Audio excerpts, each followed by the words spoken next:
Stanley Hootie with Saratogian on the Record Sports Podcast Network. I am here at Skidmore College, where the Thoroughbreds had a fantastic year, and I'm here with Skidmore men's head coach Joe Burke. So the Thoroughbreds are done, but the work's never done for Coach Burke. So it's bracket time. So it's Skidmore College Bracketology with Coach Joe Burke. Coach, thanks for coming on the podcast and being a part of this. And I think the season never ends for you, right? It's done with the boys, but now you've still got some work to do, and everybody's on spring break. So do you get a break this week? You know what? Not really. It's it's basketball coaching is one of those jobs that's year round at the collegiate level. I step away, take a deep breath, but it's also an exciting time of year. So you don't want to move too far away. Obviously, I'm engaged in what's going on with the Division III. We're down to the Final Four now, but this has been something that everybody who's a basketball fan enjoys. Whether you're a D1 coach, D2 coach, D3 coach, player, fan, it's just a great time of the year. And no, this is exciting. This is good stuff. I fully expect to be right behind the president on ESPN when we're done with this. But no, I'm excited. It should be a great field. It should be a great tournament. A lot of parity, so it's exciting stuff. And you actually do fill out a bracket. We had a podcast on Monday. We talked about how many brackets people fill out. And you said you only fill out one bracket, but you said you got some stiff competition in your select tournament. Obviously, we don't get involved in the gambling aspect of things as coaches, but what we do, my family, I have 4 children and my wife, and we all fill out a bracket, and we look at the very end, and at the end of the tournament, we'll sit down and we'll see who wins, and then the winner gets to decide where we're going to have dinner as a group. So it's good stuff. The kids all sat down and did theirs, so they're excited about it.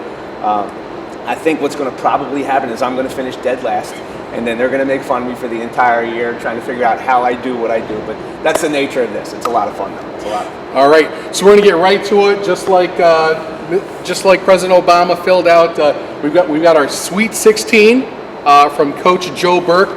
So we're going to start here at the South. We're going to go through. We're going to talk about the regional Final Four for the South, and then Coach Burke's going to let us know anybody who might have been a surprise. Confident in his bracket, but a surprise in yours. So out of the South, Coach Burke has Kansas against Maryland, and then Miami against Nova. Just some thoughts on the South region. Yeah, I mean, very obviously when you get to this point, everybody's going to be very good. I think everybody in this tournament is very good. But this is really, really a strong bracket right here, this part of the bracket. Kansas, obviously, very good team. Maryland had a little bit of ups and downs, but tremendous guard play. Miami's been really solid and underrated. And I have a special feeling about Villanova. And not just because I'm from Philly, but I think if they can get through that second round game, which has been a hurdle for them, they are really talented and they have more depth this year than they ever had. More seniors, guys ready to win. So that should be a good field right there. And now we're going to move on to the West. And this was the no surprise, huge surprise bracket for me when I filled this out from Coach Burke's notes. St. Joe's versus Duke, and then Texas A&M and Oklahoma. So let's talk about the West bracket, coach, the West region, coach. Well, I think St. Joe's, again, it's a Philly thing for me, but they're playing great basketball. They went through the conference tournament playing terrific. They have a swagger about them right now that you don't see in all these teams. Duke, they're there. They had a little bit of a rough go in the ACC tournament with some injuries. Not a lot of depth there, but they got Coach K. You got to anticipate them getting to this point. A&M, I love the Billy Kennedy story. His team has rallied around him. He obviously was diagnosed with Parkinson's a few years back, and his team has rallied hard around him. Great basketball team, great program, had a ton of success. And then Oklahoma's kind of a team I've been watching all year. I think they're really good. They have one of the best players in the country, Buddy Hield. So I fully expect them to make a strong move out of that bracket. All right, and without any commercial interruptions, we're going to go over to the East bracket. Coach, we got North Carolina against Kentucky, Notre Dame, Xavier. Again, let's talk about the East. Yeah, I think North Carolina is probably from top to bottom the most talented team. When things are going well, they're going to be hard out. However, Kentucky, it's one of those years where no one's really counting on Kentucky, so don't be surprised if Kentucky's there. Notre Dame can really shoot the ball. Love the Xavier team, really, really complete program. Should be a heck of a bracket. The Wildcats might come out of that. We'll see. All right, going down to the Midwest, Virginia and Purdue, and then never to be counted out, one of my wife's favorites, Gonzaga, and a lot of talk about Michigan State. Yeah, Michigan State, because of they have so much balance, and they have Denzel Valentine, who's one of the best players in the country. Really, really good. Gonzaga, another program like Nova, maybe not getting the attention because they haven't really gotten there that deep lately, but really good team, really good program, hot coming in. Purdue's had a great season in the Big Ten, which I thought was very, very competitive. And I love Virginia. I love how they operate. I love how they do things. So we'll see what happens. All right. Now that we've set up the Sweet 16, we're going to start knocking out some teams here with Skidmore coach Joe Burke. So again, top to bottom, Kansas, Maryland, who advances? Yeah, I think Kansas goes here in a really good game. Maryland has a great point guard, but I think Kansas just has a little more depth. I expect them to move forward. Miami, Nova, the Philly guy. What do you say? Great game again. I'm going to go with Nova. I think it's their time. I expect them to advance. Dropping down to the west, St. Joe's, Duke. This is tough, but I'm going to go with the Hawks at St. Joe's. I just think upset city. Yeah, but I think they're really good, and I think they're starting to get that notoriety they belong. I think they entered the top 25 this week. But that wouldn't surprise me. I think they're very good, very talented team. Phil Martelli does a great job. Texas A&M, that surprise Sweet 16 pick. Oklahoma, who's the winner? Yeah, I think Oklahoma, just a little too much there. Great team, great year, deserves to be there. Okay, and then on to the East. The matchup everybody wishes was a championship game, North Carolina, Kentucky. Yeah, you know what? I'm going to go with Kentucky. I just think their backcourt, I'm big on backcourt and defense in this tournament. And that backcourt is tremendous for Kentucky, so I'm going to take them tonight. Notre Dame, Xavier. Xavier, a little more complete in my opinion. I think if you can shut down Notre Dame on the perimeter, Xavier can move forward here and battle Kentucky. Okay, we're going to follow up. Virginia, Purdue. Great defensive team in Virginia. Love the way they play. Really opened it up a little bit offensively this year, so I'm going to move forward with Virginia.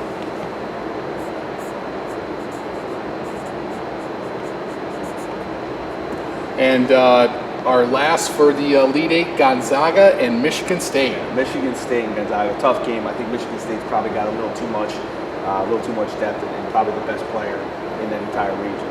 So I'm going to go Michigan State. All right, so we've got our Elite Eight here. Continuing on, in the South, our South Regional Champion, Kansas versus Nova.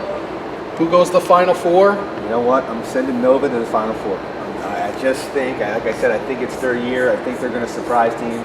They've got to get over that second round game. I think they will, and I think they advance all the way to the Final Four. Jay Wright's got a great team, and they got seniors. How big of an upset would this be, Nova getting to the Final Four with the upset of Kansas? You know what? I think people will say it's an upset now, but if Nova beats Seton Hall in the Big East Championship, I don't think many people will consider an upset. I mean, Nova was number one in the country for a long stretch of this season.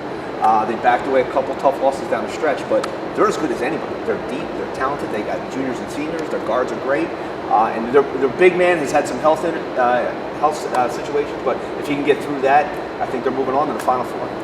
All right, so St. Joe's, Oklahoma, are we going to see a Philly final here? Yeah, I think, when we get to this weekend right here, the excitement for that game will be so overwhelming, it'll be crazy in Philadelphia. But I just don't think St. Joe's can overcome Oklahoma. I think too much Buddy Hield, and they're going to be in the Final Four. So Oklahoma. As you see, we didn't use anything with green screen or touch screen, so I avoided the Charles Barkley rule of thumb of we're going old school on this. I would have struggled just like you did, just so you know. So. Kentucky, Xavier, I think this one might be easy, but you tell me. Now, I'm going to go with Kentucky again. I think the backcourt's really good. They're kind of underrated going into this tournament. Calipari loves that. I'm sure he's going to use that as motivation for his team. It's kind of how he operates. So Kentucky will be back in the Final Four. And then again, setting this up, the Midwest Regional Final could be a barn burner. Virginia, Michigan State. Who are you going to take, Coach? You know what? I'm sad to see these two guys in the same region because probably two of the programs that I respect the most. How they play, how they share the ball, how they defend. Tom Izzo's been there so many times. He's done such a great job. Something tells me, though, this is Virginia's year. They have depth. They defend like no other. Really hard team to score on, and they have a little more freedom now offensively to play. I like how they're doing things. I'm going to take Virginia. All right, we've set up this year's men's bracket Final Four. And again, Coach Burke's going first. We're going to have Coach Darren Bennett in, and he's going to break down the women's bracket. But we're not gonna keep in any suspense. We're going right to it now. Nova, Oklahoma. Who we're gonna see in the championship game here? Great game. Should be action-packed. A lot of points scored, up and down. I'm going to take Oklahoma though. I think the Philly ride ends here for me, but unbelievable season for Jay Wright Villanova. But I think Oklahoma is going to advance to the national championship.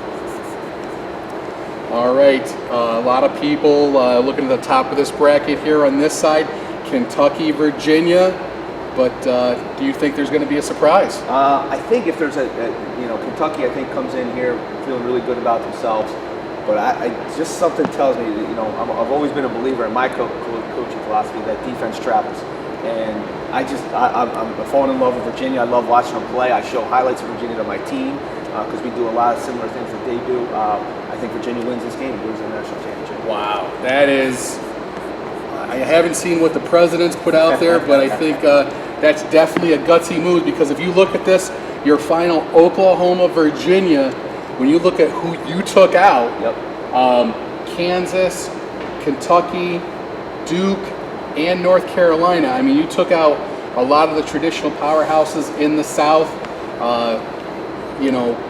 What the conviction is just coaching philosophy and talent? I think that, and I think there's so much parity now at this level. It's not like it used to be. The one and done situation has created a little bit of a problem for the high majors to be consistent. So I think it's opened the doors for a lot of other schools. And look, all these teams are good, and obviously, we're taking our shots here based on what I think. But all these teams are capable in this group of 16 here.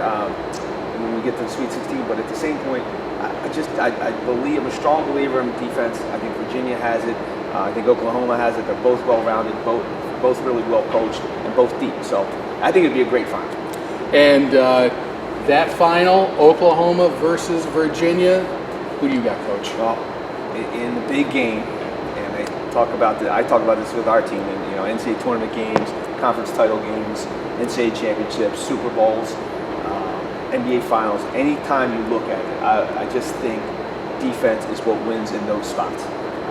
I think this year is Virginia's year. Oklahoma's great. They can defend. They can score. But Virginia is just so good on the defensive end. They make it a nightmare for everybody how they have to operate offensively. I'm taking Virginia as my national championship. Tony Bennett gets it done and turns that program completely around. All right, so for any of our bracket followers that need a tiebreaker for the number one for the $1 million, what do you think the score is going to be? Since I'm so high on their defense, Oklahoma's going to score 16 points in the game. How's that sound? No, I'll call it 70 to 66 in a low-scoring, tough, grinded-out affair. All right, there you got Skidmore coach Joe Burke, another Liberty League title for his Thoroughbreds, and Bracketology 101 with Coach Burke is in the books.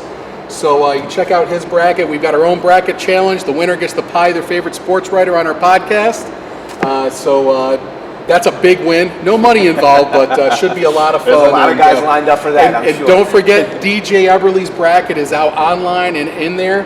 And he definitely didn't take Virginia, and he'll be very sad to see that Coach took out Kansas with Villanova. But thank you so much, Coach, for being a part of this. My pleasure. Thanks so much for having me. This was great. A lot of fun. Thanks, Coach.